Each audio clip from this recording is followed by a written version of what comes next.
Hi, my name is Megan Bergman, and I'm doing my final paper and presentation on the evaluation of drug courts. The main concept is just evaluating the use of drug courts that deal with non-violent offenders in the criminal justice system and the courts. Whether or not drug courts are more efficient, the ones that are used across the country, versus our traditional court system.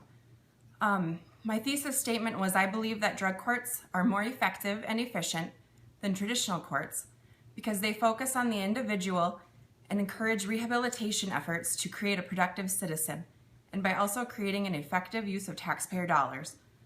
So basically, throughout the paper, I gathered a lot of different articles that actually looked at both the good and bad of drug courts. So as to the cost of things, a lot of the papers did discuss, a lot of the articles that I read did discuss that in the beginning, on the top end, that drug courts are a little bit more intensive programs, so they do require more resources, which means more taxpayer dollars to go towards the programming because they are more intensive, like a more intensive probationary court versus a punitive punishment type of our traditional court. So because they need more resources to have more intensive supervision, like by probation and going to rehabilitation and therapy programs and things like that, being seen by the court sometimes on a weekly basis to evaluate how they have been doing in the program, cost-wise in the beginning, it is a lot more resources and money put into the program. Some of the other things that I found in literature and drug courts was just the history of drug courts. So the first drug court was established in Miami, Florida in 1989.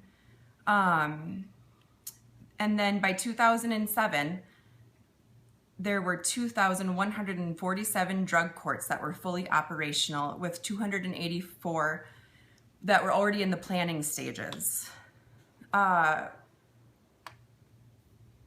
They're being funded by a government program, basically, that uses our tax resources to help fund these programs.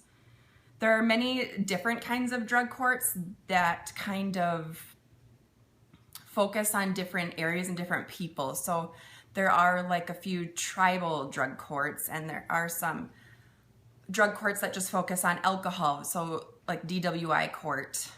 There are some that focus on veterans who are in our court system, where you will see that traditional courts oftentimes want to assist veterans as much as possible through the system, just knowing that veterans oftentimes have more mental health issues related to their service. And so these drug courts that help veterans try to focus in on those underlying issues that drug court is there for. There are different models of drug courts. It's just how they decide to implement their programming, how structured they want to be, how much of the resources that they have available to them that they will use, such as therapy programs, AA, probation officers who want to assist this community restorative justice model program, basically, which is what a drug court is. So it's basically upon the resources that drug court has to them, and just how they want to implement based on how others have done, and using that as a model for theirs from using successful drug court programs across the country's models. Some other things that were talked about, the big thing that drug courts are kind of known for, or that they strive for, is basically the concept is that if they can start helping these people with chemical dependency disease issues at these lower level stages of nonviolent offenders, their hope is that recidivism rates, so the fact that if these people, these offenders, can get their underlying drug and alcohol issues dealt with, that they can use those tools to not be a reoffender, so that recidivism rates can be lowered, essentially to that it won't happen again. That that's kind of how it seems drug courts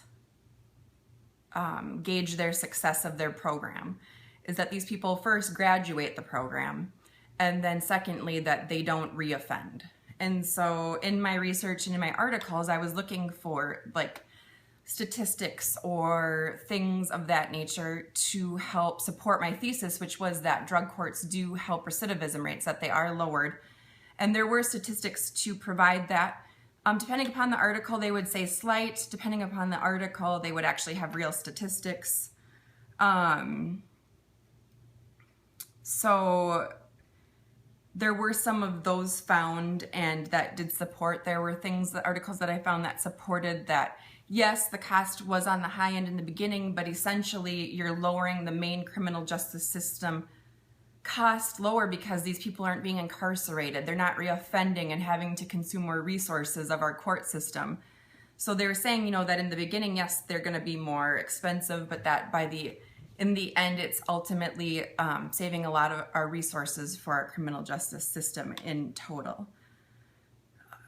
So in my conclusion, I basically just came to the fact that yes, drug courts can reduce recidivism rates, and that they're an effective program that constantly needs to be reevaluated and improved upon to make it a better program. Because some say that the excitement over drug courts because of these slight statistics showing that recidivism rates are lowered, that it's more of a hype kind of program, and that it doesn't really help more than traditional courts. But the fact of the matter is that drug courts are a program that are constantly reevaluating and trying to find what works and what doesn't work and trying to change the program because of the fact that most of our offenders and things like that do have drug problems and continue to reoffend, and that this is a problem in our criminal justice system and in the nation. Is that drugs and alcohol are an issue and need to be dealt with, and that's what the drug court program is trying to do. And in my research, I believe I found enough information, enough articles, and enough studies to support my thesis. Thank you.